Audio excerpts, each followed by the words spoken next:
Hello. So this is going to be the answers to May the Force be with you, all right? Number one, you're riding in a car at constant velocity when you approach a stop sign. The driver applies the brakes to stop the car. Why do you lurch forward in your seat? It's because of your inertia. When you are in motion and the car stops, your body wants to remain in motion due to your inertia, Newton's first law. And so you lurch forward in the seat to maintain your state of motion, okay? And you do that until something changes it, like the seat belts, hopefully. All right, so that's the answer for number one. Number two, calculate the acceleration of a 25 kilogram object under the influence of a 250 Newton force to the north. All right, so for number two, we have a 25 kilogram object, and the force is 250 newtons north. All right, so, and what we want to find is the acceleration. I'm going to use F equals ma. There's only one force in this problem, so there's really no net force. Solving for the acceleration involves dividing by the mass. So the acceleration is going to be, I should put vector signs in there, F over m. That's 250 newtons north divided by 25 kilograms of mass, and that yields an answer of 10 meters per second squared to the north. All right, that's our answer for number two. All right, number three, calculate the force required to increase the velocity of a car from 4 meters per second to 10 meters per second in 6 seconds. So what we are given is, let's see, 4 meters per second. Well, we're given the mass, 1,500 kilograms. We're given an initial velocity of 4 meters per second. We're given a final velocity of 10 meters per second. And we're given a time of 6 seconds. And what we want to find is the force. All right, well, according to my equation bank, I have an equation that looks like this, F equals ma. All right, I know the force. Oh, excuse me, I want to find the force. I know the mass. I have to find the acceleration. I'm not given the acceleration, but I can find it because I can use the other information in the problem. Okay, if I treat an acceleration as an unknown and try to find it first, then I can solve this problem. So given that I'm given v sub I, v sub ft, and I want to find a. So before I find the force, I have to find the acceleration, which I can find from equation number one in our equation bank for the motion equations. The final velocity was 10 meters per second. The initial velocity was 4 in 6 seconds. 10 minus 4 is 6, divided by 6 is 1. So we have the acceleration being 1 meter per second squared. And now I can take that and put it into my original equation, into my F equals ma equation. All right, so now F equals ma. Oops, it's not a vector. What am I doing? The mass was 1,500 kilograms, and the acceleration was 1 meter per second squared. So that yields an answer of 1,500 newtons. And that's our answer. Okay? All right. Number 4. This is a cause-effect problem, but how changing one thing affects something else. So we're given that a mass m has an acceleration a under the influence of a force F. Those three quantities are related by Newton's second law, F equals ma. And I want to find out what happens to the acceleration when I change the force and the mass. I'm actually going to solve this for acceleration. Divide out the mass. A is equal to F over m. Okay, now, if you remember from my demonstrations in class, I had a cart being pulled along the table by a weighted mass. The mass was hanging off the end of the table, all right? And when I doubled that mass, the acceleration got bigger, okay? But we can prove that it actually doubles by doing something like this. Here's my relationship. A equals, if there's a force F divided by a mass M, it results in an acceleration A. Now, instead of a force F, we want to have a force of 2F. We want to double the force, okay? Well, so instead of F, we have 2F, okay? Well, now, think of it this way. I want to keep this equation, A equals F over M. If I put a 2 in front of the F, I have to put a 2 in front of the A so that it maintains its equality. Anything I do over here, I have to do over here so that it stays equal. So if I put a 2 in front of there, I have to put a 2 in front of there. What that means is the acceleration, which was A, is now 2A. So by doubling the force, we double the acceleration from A to 2A. Okay? All right, part B, double the mass. So now we want to use twice the mass. So instead of M in this equation, we're going to change it to 2M. But if we change that to 2, we have to alter the other side as well to maintain its equality. Okay? And if I put a 2 in the denominator, I have to put a 2 in the denominator there also. So my new acceleration, it went from A to 1/2 A. So that's the acceleration now, 1/2 A. And as you recall, that's kind of what happened when I put a big old heavy mass in the cart under the influence of the same force. It accelerated more slowly. All right, it reduced its acceleration. This shows that it exactly halves. So we can use the original relationship between the quantities to answer these questions. And this really helps when we have two things going on at once. For example, like letter C, where we're using double the mass and double the force. We're doubling them both. What happens then? Well, F is now changed to 2F. M is now changed to 2M. Now check it out. Those two cancel themselves out. Those two cancel themselves out. So now we just get A is equal to F over M again. So what that means is the acceleration is unchanged. The acceleration is unchanged. Those two effects cancel out. Okay? So we can use the summary of the relationship to answer some cause-effect problems. All right? Okay, number 5. You stand directly behind the cannon's lighted fuse. That's a dumb move, because by Newton's third law, the action force of the cannon on the ball will propel the ball forward. The reaction force of the ball on the cannon will propel the cannon backwards. And if you're in the way, bad luck for you. Okay, so by Newton's third law, the reaction force would likely kill you. Okay? All right, number 6. Number 6, we have a rocket, 500 kilograms, resting on a launch pad. So I have a rocket, 500 kilograms, resting on a pad. What is the rocket weight? What is the rocket's weight? All right, the weight acts downward. And so for part A, the weight is m times g. Let me get some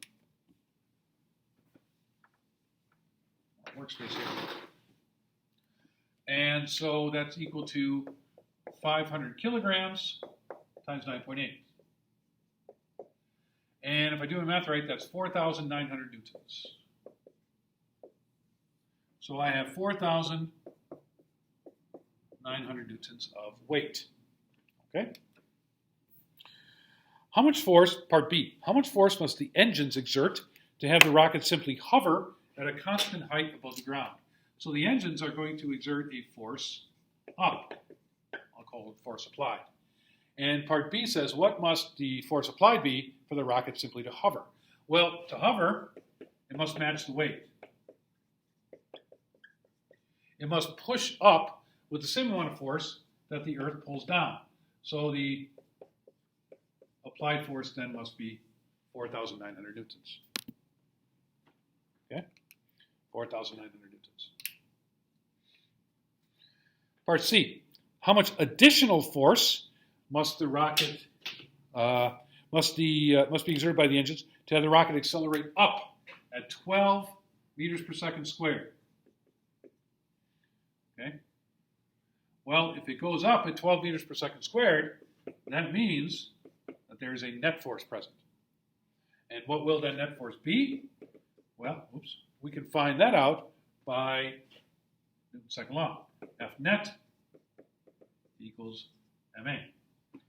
And that's 500 kilograms times 12 meters per second squared. And if I do my math right, 500 times 10, 500 times 2, that's going to be 6,000. So 6,000 newtons of net force will accelerate that rocket at 12 meters per second squared. And then part D, how much total force must be exerted by the engines to have it accelerate upward at that rate? Well, the total force of the engines has to do two things. One, counteract the weight, which it always has to do, and two, accelerate it up. So the total force of the engines are going to be the sum of those two. So D total equals 4,900 newtons. That's how much it takes to counteract the weight, to fight Earth, and then to accelerate, I want an additional 6,000 newtons. And that results in 10,900 newtons of total force. Okay? That's number 6. Okay.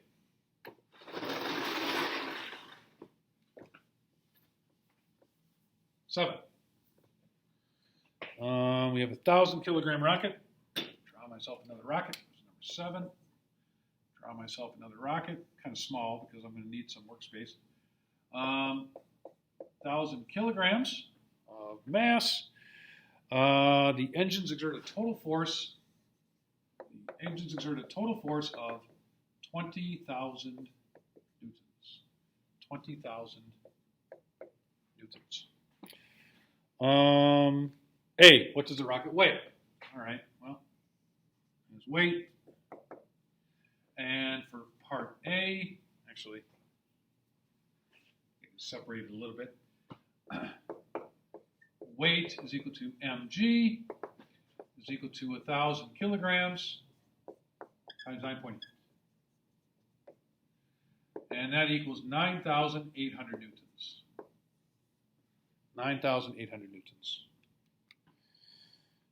Part B, how much of the 20,000 newtons is used to counteract the weight of the rocket?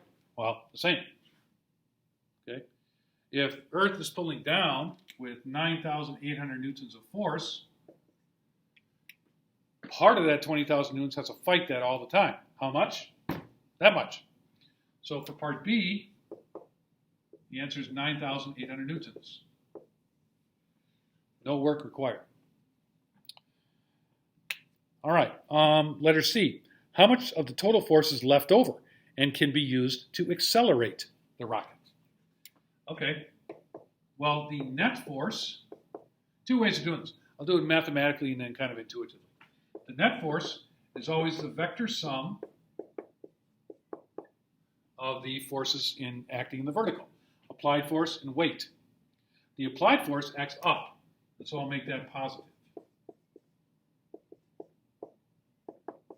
The weight force acts down, so I'll make that negative. So the left, and those algebraically add to 10,200 newtons. It's kind of the mathematical way of doing it. The intuitive way of doing it is, okay, 9,800 newtons of this has to be used to just fight weight. So I have to subtract 9,800 newtons for this to find the leftover force. All right. And if you take 20,000 and subtract that, you arrive at that same answer. Okay, and then part D, what is the acceleration of the rocket? The net force is equal to ma, and so the acceleration is equal to the net force divided by the mass. Net force divided by the mass. 10,200 newtons divided by 1,000 kilograms. Okay. I made the math kind of easy on myself. 10.2. Made the math easy for you guys too. 10.2 meters per second squared. And that's number 7.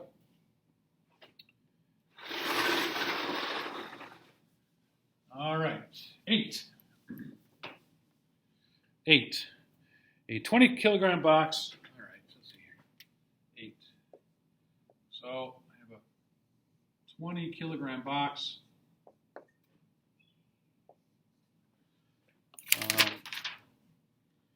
Pushed across the floor with a force of 150 newtons. I'll call that force applied. The force of friction, negative 50. So negative 50 newtons. All right, A, calculate the net force. Well, okay, the net force is going to be the vector sum of the applied force and the friction force. Saying it very mathematically. And then, what do we have? 150 newtons plus negative 50. So the leftover force, 150 plus 50, is positive 100. There's your net force. All right. Part B, acceleration of the box. Second law. A is equal to the net force divided by the mass. And so we have 100 newtons over 20 kilograms. And that's 5. So this is 5 meters per second squared. There's your acceleration. And that's number 8. Okay? All right. Getting there. Number 9. A force of 60 newtons can have a 15 kilogram cart. Sketch this out. I have a 15 kilogram cart, and I require a force of 60 newtons. Let me write that a little better. 60 newtons for constant velocity. And what they want us to find for part A is what is the force of friction. Well, these words, at constant velocity, are key. Because at constant velocity, the acceleration is 0. And if the acceleration is 0, by Newton's second law, that gives us that the net force is equal to 0. Okay? And if there's 0 net force, I have 2 forces acting. Applied force to the right, friction force to the left. If the net force is 0, what does that tell you about the newtons for each force? Well, if the net force is 0, that means they must exactly match. So to measure the friction force, all I have to do is to pull something at a constant velocity. All right? I have to pull it at a constant velocity. So that because it's at constant velocity,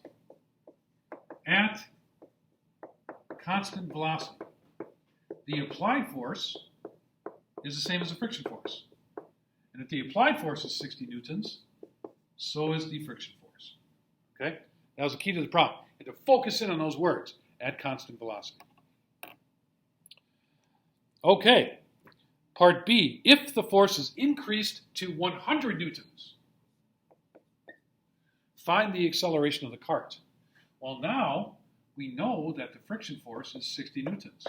Call it negative because it acts to the left. And so now there is a net force. positive 100 and negative 60, or 40 newtons. Okay, 40 newtons. All right, and then, so that's the net force, which we can use to find the acceleration, F net divided by the mass. All right, and so that's 40 newtons divided by 15 kilograms. Which is what? 2 2/3? So that's 2.6 repeating, or call it 2.7 meters per second squared. 2.7 meters per second squared. And that's number 9. Finally, number 10, the elevator problem. A woman has a mass of 48 kilograms, waiting for an elevator. Okay, so 10, part A, weight. Weight is equal to mg. Okay, in newtons, we're going to do 48 kilograms times 9.8, which is going to be a little bit less than 480. But I'm going to get on my calculator and do this. 480 times 9.8, 48 times 9.8. 470.4. 470.4 newtons. I'll keep them all just for fun. That's her weight in newtons. Okay, and then if you calculate this in pounds, I need the conversion factor between pounds and newtons, and it's 1 pound. Let's see. It's 1 newton. No. 4.45 newtons per pound. I think. I actually have to check that. I hardly ever use that, so I'm going to actually check on that. So I'm not entirely. Did I remember that correctly? Pounds to newtons. 1 pound is equal to 4.45. 1 pound. Yeah, I got that right. Okay. So 4.45 newtons equals a pound. So 470.4 newtons. Newtons and pounds, I have 4.45 newtons. And then the newtons cancel themselves out, and I'll be left with pounds. So 470.4 divided by 4.45.